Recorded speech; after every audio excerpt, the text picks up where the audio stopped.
This video is about checkmate in 4, and the current position is white to move. Try to find the best sequence in this position and write down your answer. You may stop the video now.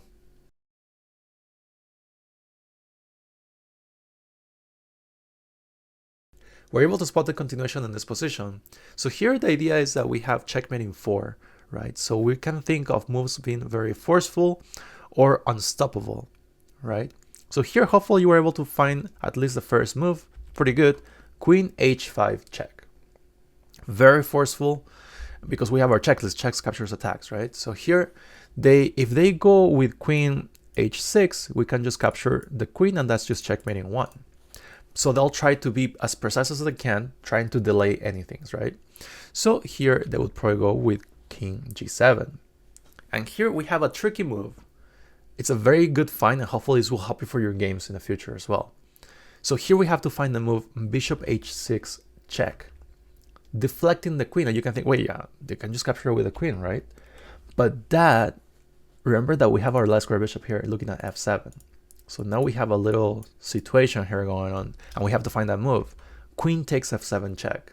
Very forced move here, and only response for the black pieces. King back to h8, and then we just finish the game here by taking the rook on g8 with checkmate.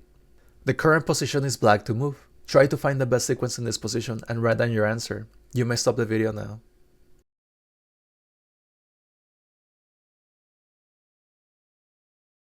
We're able to spot the continuation in this position, so it is black to move. And again, checkmate in 4, so things have to be very forceful, right, or unstoppable again.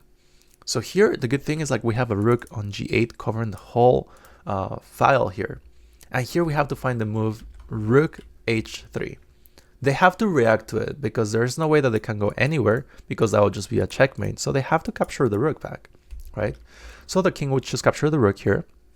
And we come in with the queen by taking on f5 with check.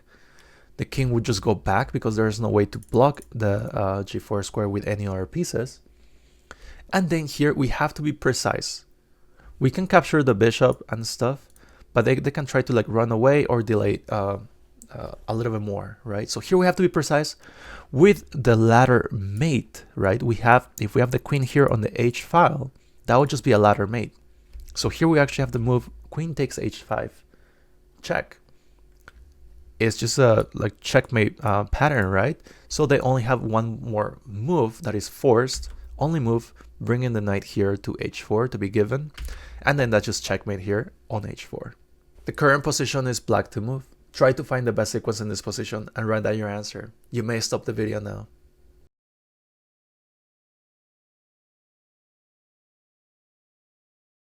We're able to spot the continuation in this position. So here it is black to move. And we have to be careful, right? Because they're threatening checkmate here by taking on f8, right? So here maybe like to prevent that, we would probably just have to move the pawn. And then they just capture with check. And then our king goes up and then check and then check, check, check, check. You know what I mean? So we can be forceful against their opponent's king because we have a pawn here on f3. We have a rook. So we can try to be very forceful about things here, right? And they cannot really capture our rook. That's why they move the queen here, because the pawn is pinned because of the queen. So here we have to find the move rook g2 takes g2 check. If the king moves to e1, then we'll just have checkmating 1. So they'll try to just go to h1. And here we have to be forceful again. We have to sacrifice the rook, but we need to sacrifice it in the right way though. If we sacrifice it here on g1, they can just capture us back with a rook. And now they're like threatening checkmating 1 and also capturing our rook. So here we have to sacrifice it the other way. The good thing about the e5 pawn for the black pieces is that it's blocking the vision of the dark square bishop. Here, if they don't capture again, if they move the king to g1, we have checkmating 1 again. So they have to capture the rook back. And here we have the queen coming in, taking on f2, only move for the white pieces, and we just finish the game here by going to g2, providing a good checkmate to the white pieces.